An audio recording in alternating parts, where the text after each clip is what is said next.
दोस्तों नमस्कार। आज अखबार में एक रिपोर्ट छपी है कि गरीबी दर 5% से नीचे आ गई है। बहुत कम, अत्यधिक गरीब जो हैं वो बहुत कम रह गए हैं देश में। यानी कि गरीबी जो है ख़त्म, अब कोई देश में गरीब नहीं है। ये एसबीआई की रिसर्च रिपोर्ट के हवाले से ऐसा बताया गया है। इस रिपोर्ट में कहा गया है कि मतलब अनुमान है कि ऐसा हो जाएगा। तो नए साल में अगर देश में गरीब ख़त्म हो गए हैं तो बड़ी खुशी की बात है। और जीवन स्तर में भी सुधार हो गया है, ऐसा इस रिपोर्ट में कहा जा रहा है कि सबसे गरीब वर्गों की बेहतर होती आर्थिक स्थिति लोगों के जीवन स्तर में सुधार को दर्शाती है। गरीबी दर का आकलन गरीबी की रेखा के आधार पर किया जाता है, जो 2023-24 के लिए ग्रामीण क्षेत्रों के लिए 1632 रुपये और शहरों के लिए 1944 रुपये है। ये 1632 या 1944 रुपये महीना है कि सालाना है, ये नहीं लिखा है रिपोर्ट में, लेकिन ऐसा लिखा गया है। तो पूरी खबर को पढ़ेंगे। जैसे कह रहे हैं कि ग्रामीण गरीबी 4.86% रहने का अनुमान है वित्त वर्ष 2024 में। मतलब ये अनुमान है कि 4.5% जो है गरीबी रहेगी। मतलब गरीब गाँव में 4.5% रह जाएंगे 2024 में जो है, और शहरों में जो है 4% रह जाएंगे गरीब जो है। ये ऐसा इनका अनुमान है इस रिपोर्ट का।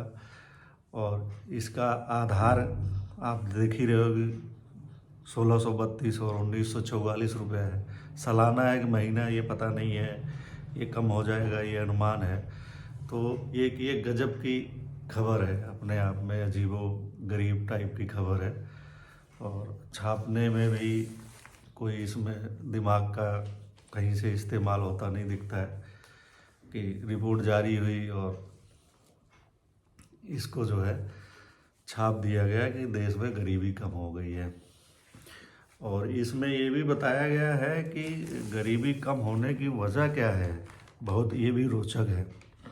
कह रहे हैं कि सरकार की विभिन्न योजनाओं ने अत्यधिक गरीबों को भोजन, स्वच्छ पेयजल, शिक्षा, स्वच्छता सुविधाएं, स्वास्थ्य, आश्रय, सूचना जैसे बुनियादी मानवीय सुविधाएं मुहैया कराकर देश की सूरत को बदल दिया है।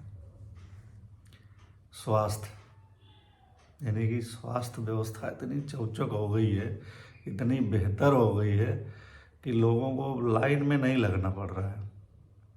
अब सरकारी अस्पतालों की दशा क्या है, देश भर के जो किसी भी ज़िले के प्राथमिक स्वास्थ्य, सामुदायिक स्वास्थ्य केंद्र, जिला अस्पताल, मेडिकल कॉलेज, यहाँ आप चले जाइए, घंटों लाइन में लगेंगे तब तो पर्ची मिलती है। उसके बाद घंटों लाइन के बाद जो है डॉक्टर के पास जाने का नंबर आएगा तो डॉक्टर 1 मिनट में निपटा देता है, मरीज को ढंग से देखता भी नहीं है। क्यों? क्योंकि इतने मरीज होते हैं कि उसके लिए देख पाना ही मुश्किल होता है। तो ये जो भीड़ लगी होती है, ये किस लिए लगी है? अगर ये स्वास्थ्य व्यवस्था बेहतर हो गई है तो इतनी भीड़ क्यों लग रही है? बावजूद इसके सरकारी अस्पतालों में जाके देखिए आपको ढंग से इलाज नहीं मिलेगा, दवाई नहीं मिलेगी वहाँ पे मुफ्त, जांच बाहर से कराई जाएगी। तमाम कई तरह के दलाल घूमते रहते हैं जो बाहर की दवाइयाँ दिलवाएंगे, बाहर से जांच करवाएंगे। कई डॉक्टर कहेंगे कि अरे यहाँ अस्पताल में जांच कराएंगे, इस लैब की जांच का कोई भरोसा नहीं, इसके एक्सरे का कोई भरोसा नहीं, इसके एमआरआई का कोई भरोसा नहीं, बाहर से करा के लाइए। वो लिखेंगे कि यहाँ से करा के लाइए, उसकी जांच का भरोसा हो जाता है। तो एक अस्पतालों का एक अपना जो है सिंडिकेट विकसित हुआ बड़ा है, और लोगों को ना तो प्राथमिक स्वास्थ्य केंद्रों पे इलाज मिलता है, ना ही सामुदायिक स्वास्थ्य केंद्रों पे इलाज मिलता है, ना जिला अस्पताल में मिलता है। छोटे मोटे इलाज के लिए ओपीडी में मिल जाएगा, गंभीर बीमारी होते ही आपको बड़े शहरों की तरफ बड़े अस्पतालों में भागना पड़ता है। फिर वहाँ जो व्यवस्था है वो किसी से छिपी हुई नहीं है। तो ये तो हालत है केवल स्वास्थ्य व्यवस्था की। बाकी किसी भी शहर में आप चले जाइए, ई रिक्शा की भरमार है। अब अगर गरीबी कम ही हो गई है तो इतने ई रिक्शा क्यों चल रहे हैं भाई? आपकी जो है शहर में चलने के लिए सार्वजनिक परिवहन व्यवस्था क्यों नहीं है? बसें क्यों नहीं चलती? सिटी बसें चलाई गई हैं, वो पर्याप्त क्यों नहीं होती? और इतने ई रिक्शा क्यों चलाने पड़ रहे हैं? इतने ई रिक्शा चलने का मतलब ही है कि गरीबी कम नहीं हुई है। ये किसी भी शहर में ये रिक्शाओं की जो संख्या है वही बता देती है कि गरीबी कितने हैं। गरीब कितने हैं? ई रिक्शा, ऑटो और जो साइकिल, बाइक, इन सब से भगे जा रहे हैं और शहरों को जाम में बदल देते हैं। हर जगह जाम लगा रहता है। ये किस वजह से है? सड़कों पे जो चलना मुश्किल हुआ पड़ा है, और हमेशा ई रिक्शा वालों को कोसते हैं, ऑटो वालों को कोसते हैं, लेकिन वो जाए कहाँ? वो भी तो अपने पेट पालने के लिए ही तो ये सब कर रहे हैं, और लोगों को सुविधाएं ही देते। कुछ लोगों को सुविधा होती है उनकी वजह से कि उनको सड़क पे अपनी गाड़ियां चलाने को नहीं मिलती हैं, जाम लगता है। लेकिन जो है वो कहाँ जाए? वो भी बहुत सारे पैदल लोगों को, जिनके पास कोई साधन नहीं है, उनको साधन मुहैया करा रहे हैं। तो इस ई रिक्शा के पैमाने को अगर आप देख लें तो ये रिक्शा चलाने वाला तो है ही है उसमें शामिल। इतनी बड़ी संख्या, तमाम ई रिक्शे दिख जाएंगे किसी भी शहर में। तो उनको चलाने वाले और उनका इस्तेमाल करने वाले, उन पर बैठ के जाने वाले भी तो पैदल ही है, और पैदल हैं तो क्यों हैं? ये सोचने वाली बात है। तो गरीबी केवल जो है मुफ्त राशन दे देने से नहीं मिट जाती, और अगर ख़त्म ही हो गई है तो मुफ्त राशन क्यों दिए जा रहे हैं? ये आवास योजना क्यों चलानी पड़ रही है? पेंशन योजना क्यों चलानी पड़ रही है? तमाम तरह की अभी ये जो चीज़ें देनी पड़ रही है वो इसीलिए करनी पड़ रही हैं कि गरीबी है, और वो जो है इतनी बड़ी संख्या में है कि आप उसको छिपा नहीं सकते। वो हर जगह दिख रही है। ये 1450 और 2000 रुपया का पैमाना बना के आप गरीब ख़त्म कर सकते हैं, लेकिन गरीबी नहीं ख़त्म हो सकती। गरीबी तो बनी रहेगी, और इससे जीवन स्तर में भी कोई सुधार नहीं आता। किसी शहर में, छोटे से छोटे शहर में, ई रिक्शाओं की संख्या बताती है कि किसी के जीवन स्तर में कोई सुधार नहीं आया है कहीं से भी। और स्वच्छता का भी यही हाल है।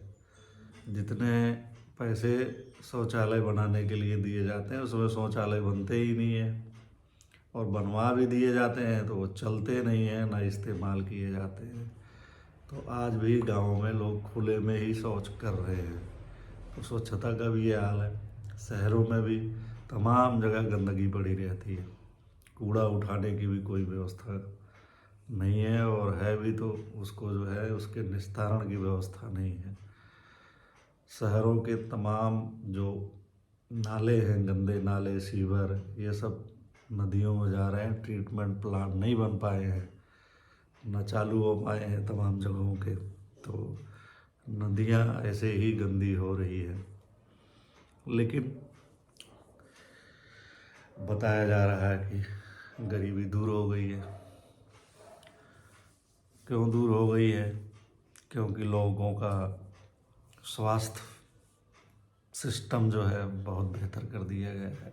कहा जा रहा है कि शिक्षा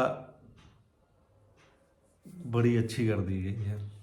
कहाँ कर दी गई है भाई, किधर दिख रही है।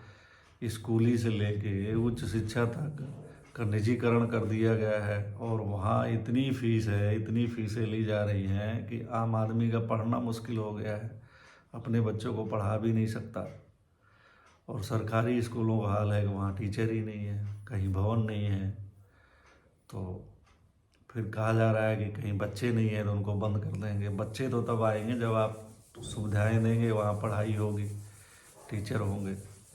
और निजी स्कूलों की इस तरह से संख्या बढ़ गई है कि हर तरह के निजी स्कूल हैं, अच्छी फीस लेते हैं, बढ़िया सुविधाओं के नाम पे खूब मोटी फीस लेते हैं। जहाँ वैसी सुविधाएं नहीं हैं, सामान्य तरीके से भी ले रहे हैं। तो उसमें जिसके पास उतना पैसा नहीं है, उसके बच्चों के लायक भी निजी स्कूल हैं। तो इस तरह से निजी स्कूल और वो चल रहे हैं। उच्च शिक्षा की फीस चाहे सरकारी कॉलेज हो या प्राइवेट, सब जगह फीस बढ़ गई है। उच्च शिक्षा हासिल करना लोगों के लिए इतना मुश्किल हो गया है कि बहुत सारे लोग छोड़ देते हैं। 12वीं के बाद उनके बच्चे पढ़ाई नहीं कर पाते हैं और बहुत सारे बच्चे एजुकेशन लोन लेके, शिक्षा ऋण लेके किसी तरह से जैसे तैसे पढ़ाई करते हैं और उसके बाद रोज़गार नहीं मिलता। रोज़गार की हालत भी बहुत ख़राब है। तो कहा जा रहा है कि जो है सुधर गया है। शिक्षा कैसे सुधर गई है ये सभी जान रहे हैं। स्वास्थ्य कैसे सुधरा हुआ है सभी जानते हैं। परिवहन कैसे सुधरी हुई है। रेलवे में आप रिजर्वेशन कराएं, सीट नहीं मिलेगी। जनरल टिकट लेके जाएं, जगह नहीं मिलेगी। इतनी भीड़ रेलवे में कि यात्रा करना मुश्किल है। प्लेटफार्म पे चले जाइए तो पता चलता है कि सभी यहीं आ गए हैं। ट्रेन आते जाते देखिए क्या भीड़ होती है और क्या मारामारी होती है और किस तरह लोग जो है यात्राएं कर रहे हैं। तो ये इसको यात्रा सुधरना कहेंगे, इससे जीवन स्तर सुधर जाता है क्या। पेयजल की हालत देखिए क्या कर दी गई है। हालांकि आंकड़ों में तो सब कुछ जो है बेहतर है, लेकिन हकीकत में क्या है ये सभी जानते हैं। भोजन के लिए कैसी मारामारी है, आमदनी लोगों की कैसे घट गई है, कर्जे लेके तमाम तरह के काम कर रहे हैं, साहूकारों के कर्ज में फंसे हुए हैं। इतनी महंगी महंगी ब्याज पे लोग जो है कर्जा लिए हुए हैं, उसे दे पाना उनके लिए मुश्किल है और आत्महत्याएं करते हैं। हाँ, ऐसी घटनाओं को छिपा दिया जाता है, आंकड़ों में आने नहीं दिया जाता है, तो इसलिए ये दिखती भी नहीं है। तो ना तो स्वच्छता का कोई हाल है बढ़िया, न पेयजल का, ना ही शिक्षा का, ना ही स्वास्थ्य का। तो जिन बेसिक बुनियादी चीज़ों पे दावा किया जा रहा है कि गरीबी घट गई है, उनमें कहीं से कोई सुधार कहीं दिखता नहीं है। हाँ, उनके आंकड़े नहीं बनाए जाएं, नहीं दिखाए जाएं तो सब कुछ दिखता है और ये अनुमान लगाना बड़ा आसान होता है कि गरीब अब 5% रह गए हैं। पहले जो 25% बड़ी मुश्किल से गिनाए जाते थे, बताए जाते थे आंकड़ों में, उसे 5% पे लाके खड़ा कर दिया गया है।